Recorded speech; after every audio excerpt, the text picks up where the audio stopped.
ایک دفعہ کا ذکر ہے کہ ایک نوجوان نے ایک بابا جی سے استفسار کیا، یعنی سوال پوچھا کہ بابا جی میں ایسا کیا کام کروں کہ میں گناہ کو بھی نہ چھوڑوں اور اللہ کے عذاب سے بھی بچ جاؤں، کیونکہ گناہ کرنے میں مجھے لطف آتا ہے اور میں اپنی گناہ کاری سے نہیں بچ سکتا، لہٰذا یہ میرے لیے بہت ہی مشکل ہے کہ میں اپنے گناہ سے بچوں، اس لیے کوئی ایسا ذریعہ، ایسا طریقہ بتا دیں کہ میں گناہ پر بھی ڈٹا رہوں اور اللہ کے عذاب سے بھی بچ جاؤں۔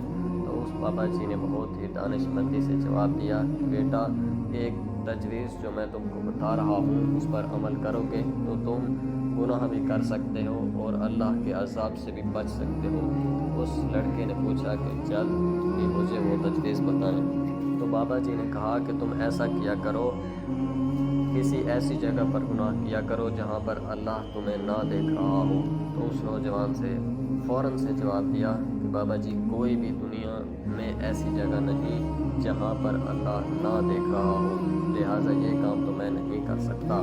تو بابا جی نے کہا چلو اس کے بعد میں تمہیں دوسری تجویز پیش کرتا ہوں، شاید اسے تمہارا کام بن جائے۔ تو اس نوجوان نے کہا جلدی بتائیں۔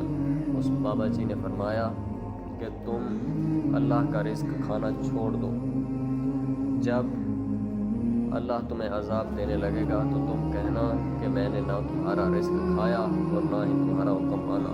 تو اس لڑکے نے جھٹ سے جواب دیا بابا جی اگر میں رزق نہیں کھاؤں گا تو میں تو مر جاؤں گا، میں تو زندہ ہی نہیں رہ سکتا، تو میں کیا کروں؟ بابا جی نے کہا کہ یہ تجویز بھی تمہارے لیے بہتر نہیں ثابت ہوئی، تم ایسا کرو کہ یہ کائنات اللہ نے بنائی ہے، یہ زمین اللہ کی ہے، تم اس زمین سے چلے جاؤ، کہیں اور جا کر گناہ کیا کرو تو یہ تمہارے حق میں بہتر ہے۔ تو اس نوجوان نے پھر جڑ سے جواب دیا کہ میں ایسا بھی نہیں کر سکتا، میں اس زمین سے اور کہیں بھی نہیں جا سکتا۔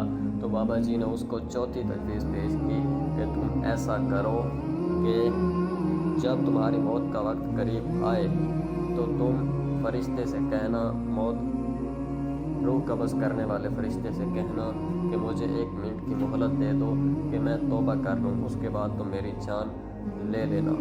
تو اس نوجوان نے پھر فوراً سے جواب دیا کہ اس وقت تو 1 سیکنڈ کی بھی مہلت نہیں ہوتی، اس نے مجھے 1 منٹ کی مہلت کیسے دینی ہے؟ تو بابا جی نے کہا کہ چلو میں تمہیں 5ویں تجویز بتاتا ہوں، تم اس پر عمل کرو، شاید تمہارا کام بن جائے۔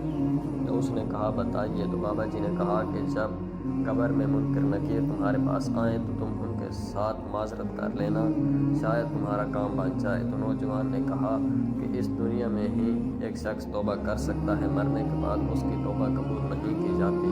تو پھر بابا جی نے کہا کہ جب تمہاری اوقات ہی نہیں ہے کہ تم کچھ اپنے بلبوتے پر کر سکو تو پھر اتنے بڑے بادشاہ کا حکم کیوں ٹالتے ہو؟ تم ایک ہی کام کر سکتے ہو اور وہ کام ہے کہ تم گناہ کو چھوڑ دو۔